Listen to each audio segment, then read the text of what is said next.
ሰላም። በዚህ ቪዲዮ ዘፊክስ የተሰኘውን በ2024 የወጣውን አሪፍ ፊልም ይዤላችሁ ቀርቤያለሁ። ፊልሙን እስከ መጨረሻ እንድታዩ ተጋብዛችኋለሁ። ወደ ታሪካችን እንገባለን። ፊልሙ የሚጀምረው ጭንብል በለበሱ ሰዎች ሲሆን አንዳንዶቹ ለመተንፈስ ይቸገራሉ። አንዲት ሴት አየሩን መተንፈስ ወደሚቻልበት ሁኔታ ለመመለስ የተነደፈውን አሮን የተባለውን ፎርሙላ ለማቅረብ ትሄዳለች። ይህ ማስታወቂያ ብቻ እንደሆነና የምርቱ ኃላፊ ኤሪክ የማስታወቂያ ሂደቱ እንደሚቆጣጠር ይታወቃል። ሰለሞን የተባለ ሳይንቲስት ህዝቡ የበለጠ ሲጠይቀው የምርቱ አቅርቦት በቅርቡ እንደሚያልቅም ይገልጻል። የምድር ሆሎግራም የተጎዱትን አካባቢዎች ያሳያል። ይህም መላውን ፕላኔት ማለት ይቻላል ያካትታል። ሳይንቲስቱ ላስተዋወቀው ምርት አማራጭ ለመፍጠር ተስፋ ያደርጋል። ይህም አሩም ይባላል። ኤላ ለአቴራ ፎርሙላውን ለህዝብ ለማስተዋወቅ የተቀጠረች ሞዴል ነች። በመልኳ ምክንያት ለማስታወቂያው ፐርፌክት እጩ ነች። አብዛኞቹ ሌሎች ሞዴሎች በመልኳ ምክንያትም ይቀኑባታል። በመጸዳጃ ቤት ውስጥ እያሉ ራሷን ስላጠፋችው እናቷ ይነጋገራሉ። ይህም ኤላን ማህበራዊ በሆነ መልኩ እንግዳ አድርጓታል። የወንድ ጓደኛዋ ቱሊን መጥቶ እንዲወስዳት ትጠራዋለች። ነገር ግን እሱ ቤት ውስጥ ፓርቲ እንዳለውና መምጣት እንደማይችል በመናገር እምቢ ይላል። ቱሊ ውሸቱን እንደሆነና ከቅርብ ጓደኛዋ ጂና ጋር ወደ ከተማ እየነዳ እንደሆነም ይታወቃል። ጂና ከቱሊ ጋር ግንኙነት በመፈጸሟ የጥፋተኝነት ስሜት ቢሰማትም እና ብትነግረውም ቱሊ ኤላ ለማንም ወይም ለሪሌሽኗ እንደማትጨነቅ ስለዚህ በቀላሉ እንደምትሰለችም ያስታውሳታል። አንዳንድ የተበላሹ ህንፃዎችን እያለፉ ሲሄዱ በመጨረሻ ለፓርቲው የሚሆን ፈሳሽ ንጥረ ነገር ለማግኘት ወደሚፈልጉበት ቦታ ይደርሳሉ። ይህ በእንዲህ እንዳለ ኤላ አንድ ጎዳና ተዳዳሪ ሰው ምድር በሰዎች እንዴት እንደተሞላችና እናት ምድር ማንጻቷን እንደምታደርግ እያወራ ወደሚገኝበት የባቡር ጣቢያ ትሄዳለች።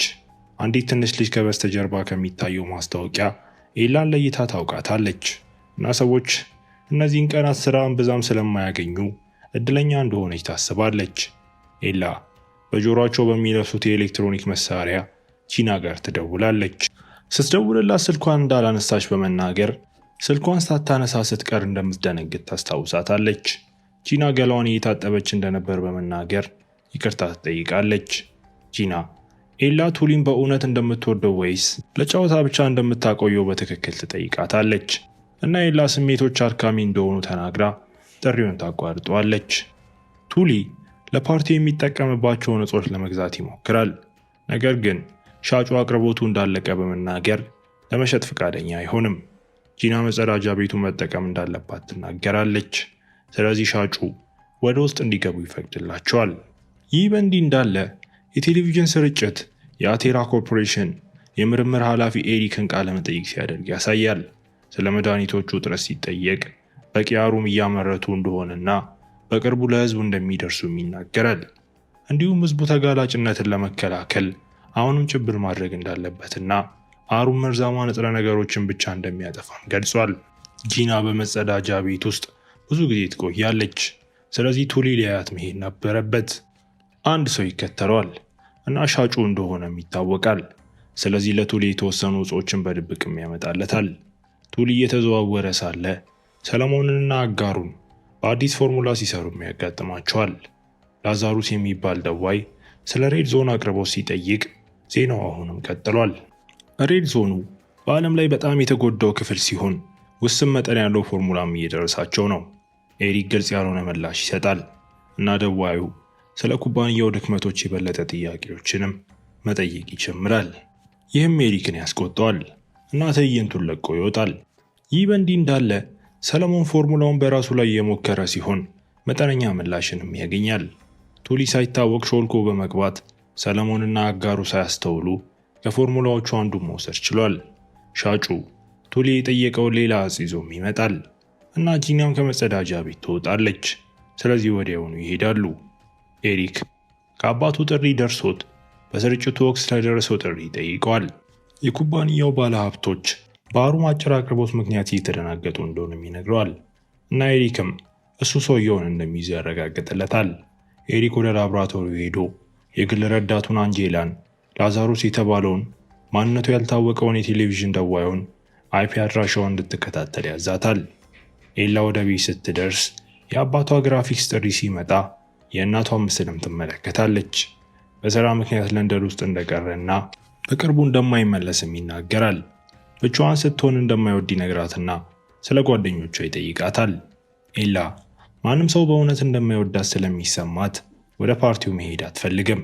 ስለዚህ ጊዜዋን ብቻዋን ለማሳለፍ ትዘጋጃለች። ነገር ግን አባቷ ማንም በቁም ነገር እንደማይወስዳት ሲያስታውሳት ትበሳጫለች። በሚቀጥለው ትዕይንት ኤላ ቀድሞውንም ለብሳ ወደ ቱሊ ቤት ፓርቲ ትሄዳለች።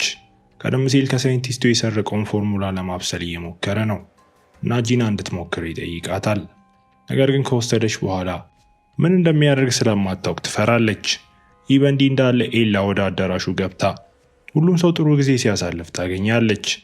አንድ ሴት ስትጠራት ዝም ትላትና ልጅቱን ችላ ብላ ቱሊን የት እንደምታገኝ አንድን ሰው ትጠይቃለች። ኤላም ወደ ክፍሉ ስትገባ ቱሊ ለጂና ፎርሙላውን ሊያቀምሳት ነበር። ቀደም ብላ እንደማትመጣ ስለተናገረች እሷን ማየታቸው አስገርሟቸዋል። ጂና ኤላን ይቅርታ ለመጠየቅ ትቸኩላለች። ነገር ግን ኤላ የቅርብ ጓደኛዋ ከወንድ ጓደኛዋ ጋር በመሆኗ ከጀርባዋም ስለሄደች ቅር ተሰኝታለች። ቱሊ በግንኙነታቸው በመሰላቸት በእሷ ላይ ወጥቶ ይሄዳል። ይህም ኤላን በጣም ያበሳጫታል። ፎርሙላው መሬት ላይ ወድቆ ስታየው በብስጭት ወስዳም ትውጠዋለች። ይህ በእንዲህ እንዳለ ኤሪክ በከባቢ አየር መርዞች መቋቋም ይችል እንደሆነ ለማየት ሰው ሰራሽ ፎርሙላ በማነሳሳት በአንድ አይጥ ላይ ሙከራ ያደርጋል። ኤላ ግራ መጋባት ትጀምራለች። ከፓርቲው ላይ አንድ ሰው በዚህ ሁኔታ ውስጥ አይቷት ሊረዳት ይሞክራል። ነገር ግን ኤላ ገፋ አድርገው ትሄዳለች። በኤሪክ ላቦራቶሪ ውስጥ ምስኪኑ አይጥ መርዛማ ንጥረ ነገሮችን መቋቋም አልቻለም፣ እናም ይሞታል። ጭምብሉንና አሩምን ለመተካት የታሰበው ፎርሙላ እንደማይሰራም ያሳያል። በዚህም በጣም ይበሳጫል እና አንጄላ የላዛሩስን ቦታ ዜና ይዛ ስትመጣ ከእንግዲህ ግድ የለውም እና ወደ ቤት እንድትሄድም ይነግራታል። በሌላ በኩል ኤላ ሙቀት ይሰማትና እንቅልፍም ይላታል። ስለዚህ ልብሷን አውልቃ ለማቀዝቀዝ ወደ መታጠቢያ ገንዳው ትገባለች። ሰውነቷ ለመድኃኒቱ ምላሽ መስጠት ይጀምራል። ይህም የዲኤንኤዋን በሁለት በመክፈል አንዳንድ አይነት ለውጦችንም ያስከትላል። ይህም ንቃተ ህሊናዋን እንድታጣ ያደርጋታል። ሰለሞንና ተከታዮቹ ቱሊን ለመፈለግ ወደ ፓርቲው በቅርቡ ይደርሳሉ። ቱሊ አይቶ ወደ መጸዳጃ ቤትም ይሮጣል። ሰዎቹ በቀላሉ አግኝተው ከእነሱ የሰረቀውን ፎርሙላ ይጠይቁታል። ለሰው ልጅ ፍጆታ አደገኛና ያልተረጋገጠ እንደሆነም ይናገራሉ። እሱ ለመዋሸት ይሞክራል። ነገር ግን አንዳንድ ድብደባዎች ከደረሰበት በኋላ ፎርሙላው እሱ ጋር እንደሌለ ይናገራል። ፓርቲ ውስጥ ካሉ ሰዎች አንድ ሰው ወስዶት መሆን አለበት ብሎም ደምድሟል። ስለዚህ ያልተለመደ ባህሪ የሚያሳይ ማንኛውንም ሰው ለመፈለግ ይወጣሉ። ኤላ ከመታጠቢያው ገንዳው ነክታለች እና ቱሊን አስደንግጣ ፎርሙላው እንደጠጣችና ምን እየደረሰባት እንደሆነ እንደማታውቅ ትነግረዋለች። ቱሊ እዚያ እንድትጠብቅም ይነግራታል። ስለዚህ በፍጥነት ቆልፎባት ሰለሞንን ለመጥራት ይሄዳል። ነገር ግን ወደ ክፍሉ እንደገባ የጠፋች ትመስላለች። ሁሉም ሰው እየዋሸ ነው ብለው ያስባሉ። ስለዚህ ከመካከላቸው አንዱ ሊያንቀው ሲሞክር በድንገት ሽጉጥ ያወጣል። ሆኖም አንድ ላይ ተባብረው በቀላሉ ይጥሉታል። በትግሉ ወቅት ቱሊ በስህተት እግሩ ላይ ተኩሶ ራሱን ይስታል። ደሙ ፈሶ እንዲሞት ስላልፈለጉ ሰለሞን በቁስሉ ዙሪያ ቀበቶ ያስራል። ስለዚህ እስከ ሞት ድረስም ደም አይፈስበትም። አጋሩ ስፓይደር ፖሊሶች እየመጡ እንደሆነ ለማሳወቅ ወደ ታች ትሄዳለች። ስለዚህ ሁሉም ወደ ውጭ ይሮጣሉ። ቱሊ ሲነቃ ኤላ እንደ ሸረሪት ከጣሪያው ላይ ተንጠልጥላ በማየቱ ይደነግጣል። እሷም ይዛ መቆየት አቅቷት ከጣሪያው ላይ ትወድቃለች። ቱሊ አይኖቹን ማመን አቅቶት አሁንም ባየው ነገር ደንግጧል። ኤላ በእጇ ላይ ምልክት አሳይታ ምን እየደረሰባት እንደሆነ እንደማታውቅ ትናገራለች። ለመውጣት ትሞክራለች። ነገር ግን በሩ ተቆልፏል። ተናዳ በሩን መታም ትበሰዋለች። ከታች እሷን የሚፈልጉትን ሰዎች ስታይ ሌላ መውጫ ለማግኘት ወደ ክፍሉ ትመለሳለች። ስትመለከት በጣሪያው ላይ የመስታወት አየር መናፈሻ ታገኛለች። ለመስበር የፀጉር ማድረቂያም ትጠቀማለች። ጭንብል ስለሌላቸው ኤላ የአሩን ኪኒኗን ለቱሊ ታካፍለዋለች።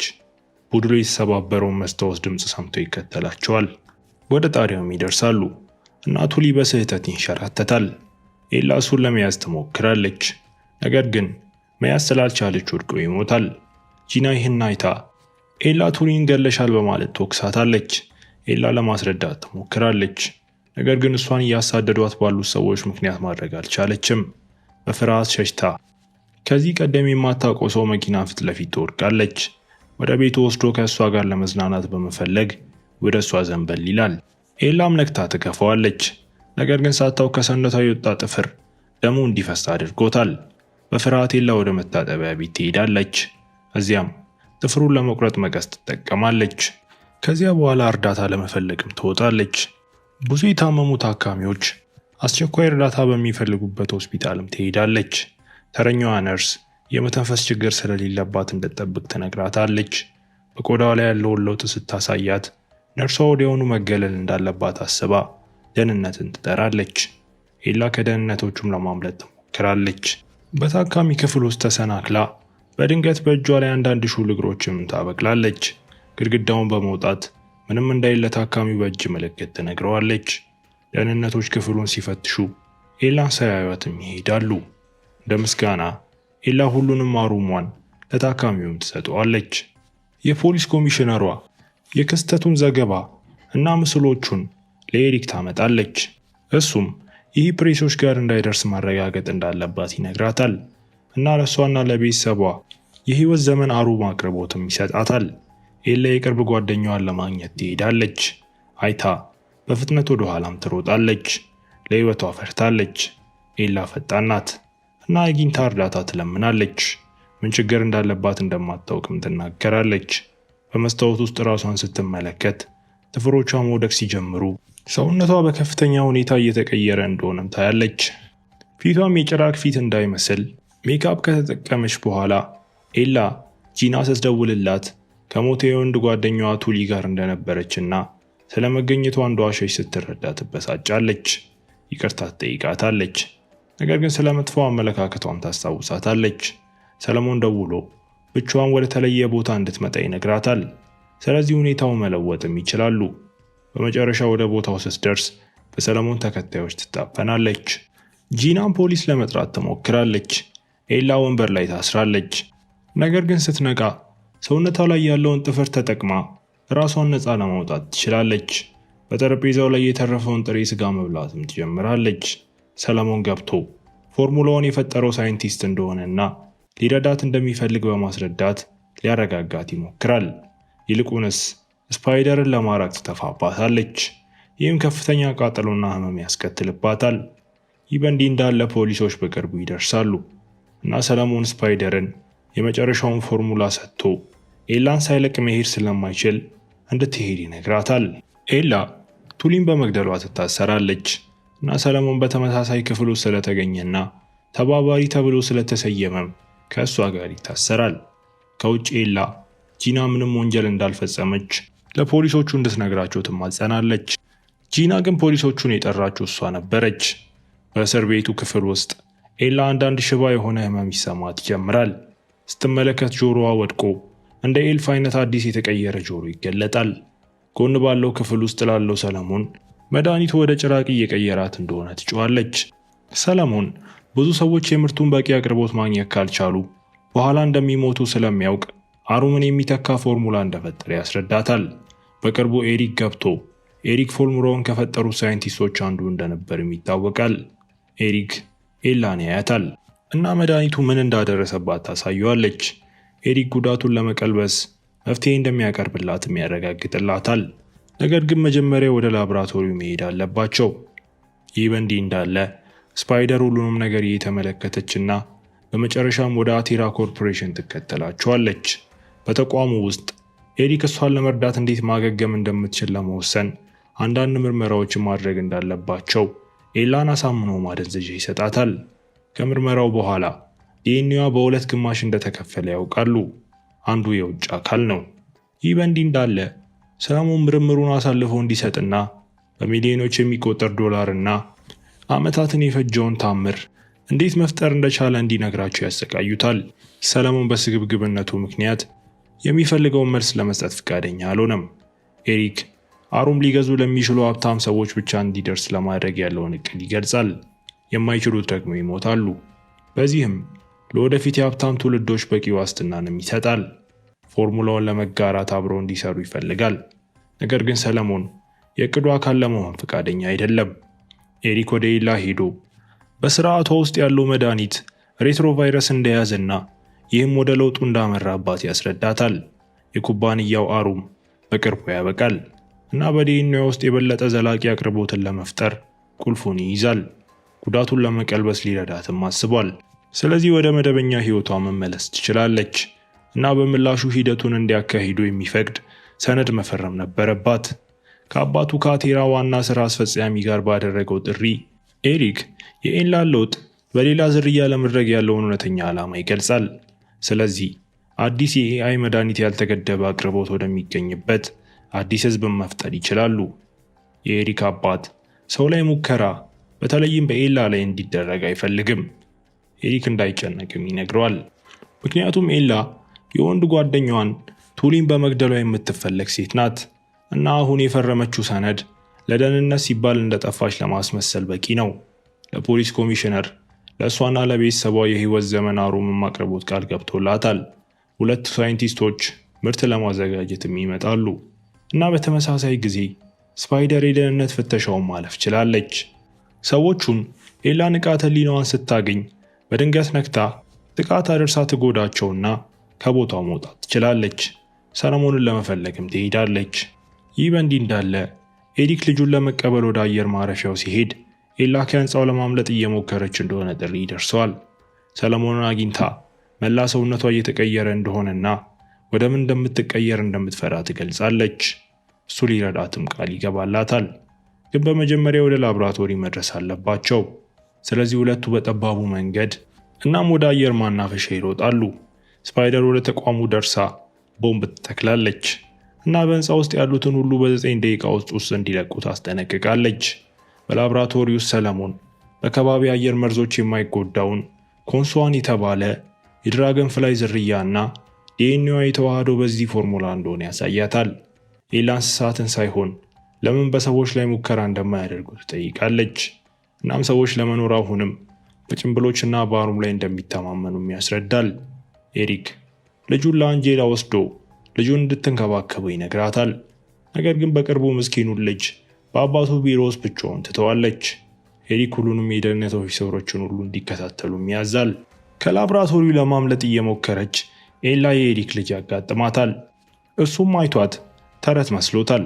ኤላ እሱን ለመጠበቅ ቃል ትገባለታለች እና አብረው ለማምለጥ ይሞክራሉ። ነገር ግን ኤሪክ ለልጁ ግድ ሳይሰጠው በእንቅልፍ መርፌ ሊተኩስባት ሲያስፈራራትም ይያዛሉ።